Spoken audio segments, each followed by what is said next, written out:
अब आप लोगों के लिए खुशी की बात यह है कि हमारे दरमियान जहां मेहमान अफसाना निगार सईद साहब, इशराक सईद साहब तशरीफ फरमा है, वहीं बैरून पटना से तशरीफ लाई हुई एक मेहमान अफसाना निगार जो मुंगेर से इनका ताल्लुक है और रिसाला सालिस की नायब मुदीर हैं और खुद भी अफसाना निगार हैं।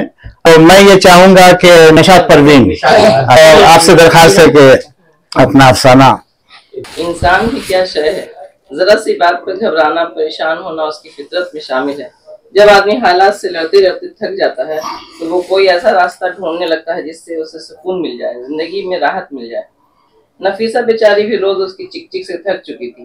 ताना और भक्तियां सुनना तो उसकी जिंदगी का मकसद मुकद्दर बन गया था। वो ऐसी बात सुनना नहीं चाहती थी, मगर इसके चाहने या ना चाहने से क्या होता है, होता वही है जो तकदीर में लिखा होता है। इसलिए वो ये सारी बातें बर्दाश्त कर लेती थी। लेकिन आखिर कब तक? बर्दाश्त की भी एक हद होती है और ये हद उस वक्त पार हो गई जब उसके शौहर ने उसके मुंह जली कटी। वो शौहर जिसके लिए वो अपने घर से रुखसत होकर ससुराल आई। एक लड़की को सबसे ज्यादा लगाव अपने मैके से होता है, माँ बाप, भाई बहन, सखी, सहेलियां।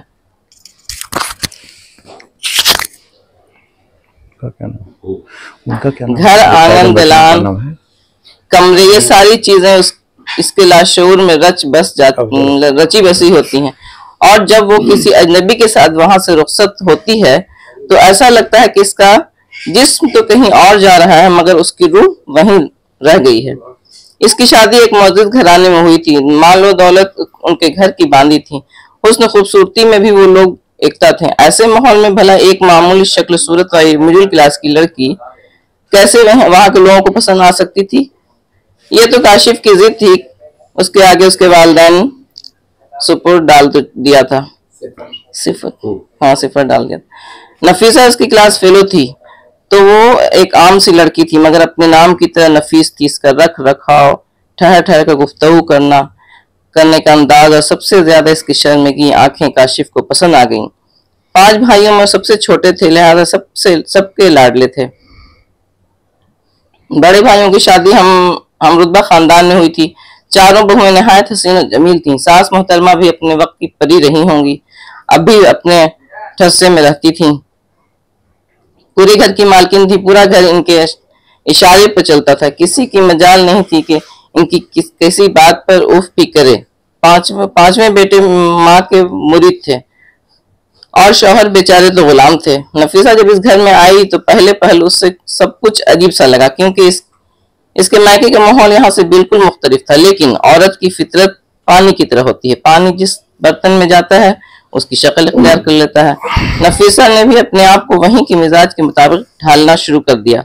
लेकिन जब उसे मैके का ताना सुनना पड़ता या कोई उसकी शक्ल और सूरत पे कोई तंजिया कहता तो वो सोचती, इसके दिल पर एक ठेस सी लगती। मगर इस बात का इत्मीनान था कि काशिफ उसका अपना है, इसकी बातों को ध्यान से सुनता है, इसके जख्मों पर मरहम रखता है, इसकी तकलीफों को कम करता है। लेकिन अब वह भी धीरे धीरे बदल रहा था।